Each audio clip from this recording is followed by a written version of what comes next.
چیست؟ لاکار واقعیتی است که جوان ایرانی در آن گرفتار شده است. من لاکارم، ایشون لاکاره، یک دیگر دوستان که داره میاد لاکاره، قطعا شما هم لاکارید. سوال اینه چطور از لاکار خارج شد؟ خیلی خوب لا نبودم. میشه یه بار دیگه؟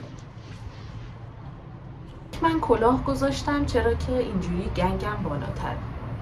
به دنیا آمدن در این شرایط جغرافیایی و تاریخی به خصوص در این کشور تخمی و در خاورمیانه تخمی تر خودش اساسا لاکار، یعنی همینجور آلردی تو لاکار به دنیا میاد، به جز اونایی که مایه دارن و کلا لاکار اصلا براشون جواب نیست. اما من و تویی که مایه دار نیستیم و بی پولیم اساسا تو لاکاریم، نه کار درست حسابی داریم، نه پول درست حسابی در میاریم، نمیتونیم به اهدافمون برسیم، نمیتونیم به آرزوهامون برسیم، به هیچ کجا نمیتونیم برسیم و توی یه نقطه لختی و بی‌حسی الان مثل ایشون گیر کردیم و نمیدونیم چه غلطی بکنیم. نمیتونیم بریم جلو، نمیتونیم بریم عقب، نمیتونیم برای آینده برنامه‌ریزی کنیم، هیچ کار خاصی نمیتونیم بکنیم. فقط بین این دوتا دیوار که دیوارهای زندگی در این مملکت هست گیر کردیم.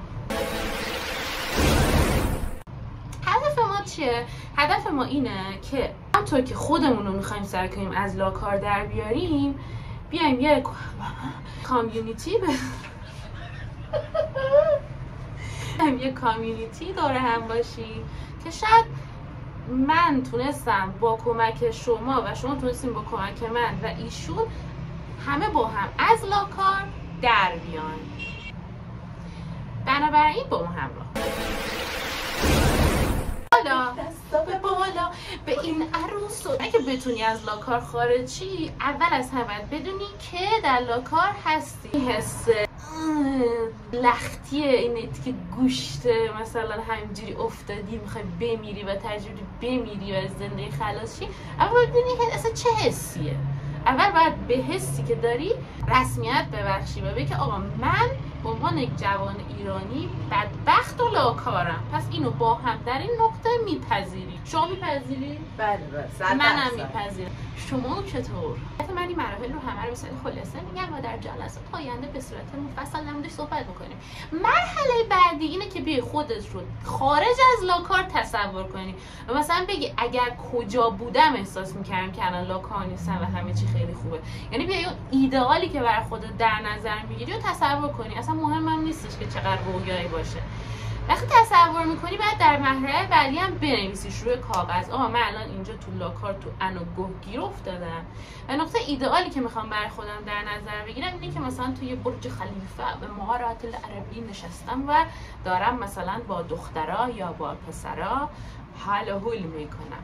حالا ما یه نقطه لاکار داریم، یه نقطه خارج از لاکار داریم. هدف ما چیه؟ هدف ما اینه که این دو نقطه رو به هم متصل بکنیم.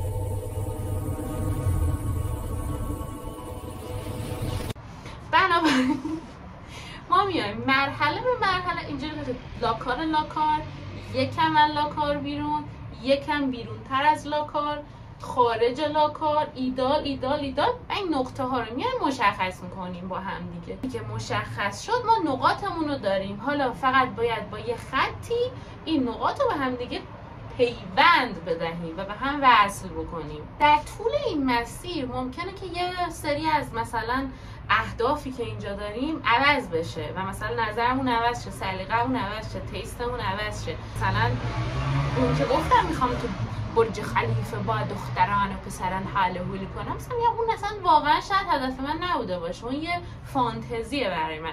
شاید هدفم اینه که فعلا مثلا تا یه سال آینده درآمدم از 0 تومن مثلا برسه به 10 تومن. یعنی یه مقدار میایم شرایط ایدئال رو واقع گرایانه تر میکنیم تا بتونیم واقعا بهش برسیم. دانشگاهی آکادمیکش میشه ما یه وضع موجود داریم، یه وضع مطلوب داریم و هدفمون اینه که از وضع موجود برسیم به وضع مطلوب. اما همونطور که قبلا گفتم مهمترین گام اولیه این که وضع موجودمون رو کامل درک بکنیم. یعنی بدونیم که چی باعث شده من تو لاکار باشم. آیا من واقعا مشکلم پوله؟ آیا من مشکلم مثلا اینه که کاری که برام ایداله رو ندارم؟ آیا مشکلم اینه که اصلا دلم نمیخواد تو این کشور زندگی کنم؟ آیا مشکلم اینه که یه دوست دختر دوست پسر خوب میخوام؟ پس اول از همه بدون اینکه با خودمون تعریف داشته باشیم وضع موجودمون رو میایم شناسایی میکنیم. این مهمترین مرحله. این قسمت برای اینکه درک بهتری از لاکار داشته باشیم یک حریف تمرینی آوردیم که برای ما از خودش و لاکاری که توش گرفتار افتاده است میگوید. بفرمایید عزیزم. ببین مثلا من داشتم ما رو لو داد داشتم فکر می‌کردم که چجوریه که مثلا من تو خودم توانایی خیلی زیادی تو مثلا کارهای هنری می‌بینم ولی هیچ وقت هیچ کاری نمیتونم بکنم و حتی نمیدونم از کجا باید شروع کنم. و وقتی هم که مثلا میخوام شروع کنم با یه عالمه معضل روبرو میشم، مثل پول، مثل پلتفرمی که بتونم کارم رو توش ارائه بدم، یا حتی مثلا میگم اینستا هستش من میتونم اینجا کارامو نشون بدم ولی نمیتونم و انگار یک سد خیالی وجود داره اونجا که من اصلا نمیتونم هیچ قدمی بردارم و حتی دستم نمیره که اون رو بخوام پوست کنم، استوری کنم اون کارمو و همیشه فکر میکنم که این کافی نیست و این خوب نیست و به شدت همش نیازمند پولم که حداقل 4 تا کارم قاب کنم که بتونم قاب شدهشو بذارم و هیچ اتفاقی نمیفته و من سالها میگذره و همین جوریه. بله دوستان، همونطور که دیدید ایشون یه نمونه لاکار هستن که میخوایم کمک کنیم از لاکار در بیان. هم در اومد؟ نه در نیومدی چون این کارا جواب نمیده. که از شرایط خوبی که ما رو از لاکار در میاره این که اول از لاکار ذهنی در بیاریم. مثلا پول نداشتن یه لاکار ذهنی نیست، یه لاکار واقعیه. ولی یه وقتی تو توی گیر این میافتم که آیا من واقعا خوبم؟ آیا من اصلا این کار اصلا برای منه؟ آیا من میتونم این کار کنم؟ آیا من نمیتونم این کار کنم؟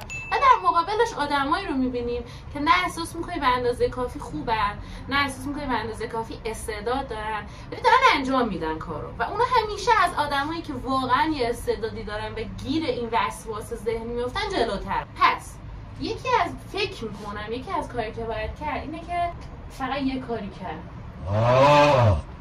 خب چرا من نمیتونم یه کاری فقط بکنم؟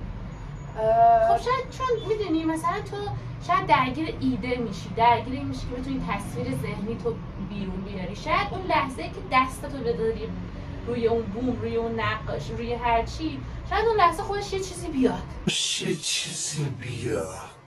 این یه بخشی اینه که خب من یه سری کار آماده دارم خب و همش دارم فکر میکنم که من چطوری میتونم اینا رو به نمایش بذارم که حداقل فروخته بشه تا من یک سرمایه‌ای داشته باشم که بتونم باهاش بیشتر نقاشی کنم، بیشتر کار تولید کنم که بذارم آدمو ببینن. و چطوری مثلا یعنی منظورت چیه؟ یعنی از چه پلتفرمی؟ یا آیا بذارم نذارم چیکار کنم؟ آیا بذارم آیا نذارم؟ خب جوابش یه چیزه، بذار. آره اینو باید بزنم ولی مثلا این کار باید بکنم. این دقیقا میدونم که فقط باید انجامش بدم. میدونی من این تگلاین نایکی رو خیلی دوست دارم. Just do it Nike. ولی نمیدونم چرا من خب دویت رو انجام نمیدم. به خاطر اینکه بزرگترین سخت‌ترین نقطه همینجاست. یعنی نقطه استارت به نظر من جزو سخت‌ترین نقطه‌های جهانه. یه اون نقطه که استارت فقط می‌خوای بزنی. استارتی که بزنی شروعش خوبه. خب بعد تا این میرسی به این نقطه‌ای که دوباره میای پایین. دوباره انگار باید یه استارت دیگه بزنی. دوباره بری بالا، دوباره میای پایین، دوباره مشکل میگه این مسیر اینجوری صاف نمیمونه. این مسیر میریم بالا میایم پایین، میریم بالا میایم پایین.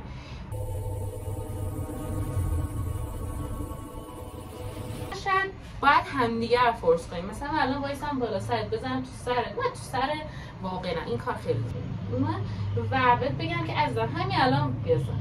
خب برم یه استوری بذارم راجع به این که مثلا کارو بیایم بخریم. همین الان دوستان دوستان رو با این خودمون هیچ نفری نداریم که ازمون حمایت کنه، ولی ایشونو حمایت کنه. لایک و سابسکرایب فراموش نشه. از هنرمندان مملکت دفاع بکنه. بیا همین الان انجام. همین الان انجام. یه کات بدیم برگرد. چی بده؟ مثلا چی میاد تو ذهنت؟ سلام بچه‌ها، من یه مدتی دارم فکر می‌کنم که نقاشیمو بذارم توی پیجم و خیلی دوست دارم که حمایت بشه و اینکه حتی اگر مثلا خوشحال بشن که بتونن چند تا اصلا کاری بفروشن و میگم قدرتمندتر. خب یه به من زد می‌کنم ببین اگه خوبه. مثلا این بگو تو یه سری کارام گذاشتن که ببینید حمایت کنید و اگر خواستی بخرید. چجوری ببینم؟ روی این بس نمیشه اینجوری؟ چرا؟ دوستان من کات بدین دوستان بر ویدیوشو بگیرن. می‌بینید دوستان همین الان میخواد کارو ببره. بفهم.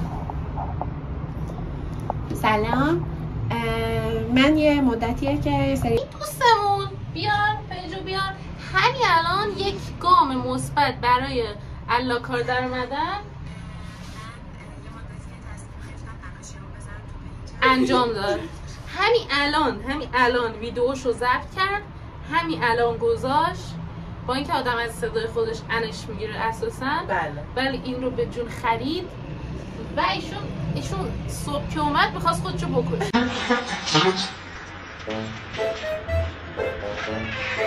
الان ویدیوشو آپلود کرد و دیگه نمیخواد خود. پس پیج ما رو دست کم نگیرید. حالا از تو عزیز دلم خواهش میکنم که همین الان ما میسیم نگاه میکنیم که نگاه شد همین الان بکن. چیکار میخواستی بکنی؟ Just do it. پیج بسازی بساز، کات کنی بکات، های استعفا بدی استعفا بده. دیگه چیکار میخوای یه اون کاری که میدونی میخوای انجام بدی ولی اینجوری است که انجام بدم نکنم بکنم چجوری بسازم چجوری انجام بده. نگاهشون من 2 دقیقه اینجا نگاه میکنم. منو نگاه نکن بی‌ناموس. انجام بده.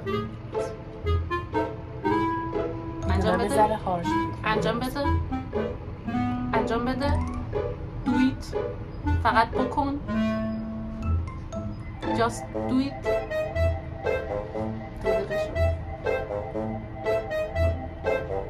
آخه انجام بده نمیده. بکن. Just do it. ببین نظر سجشم.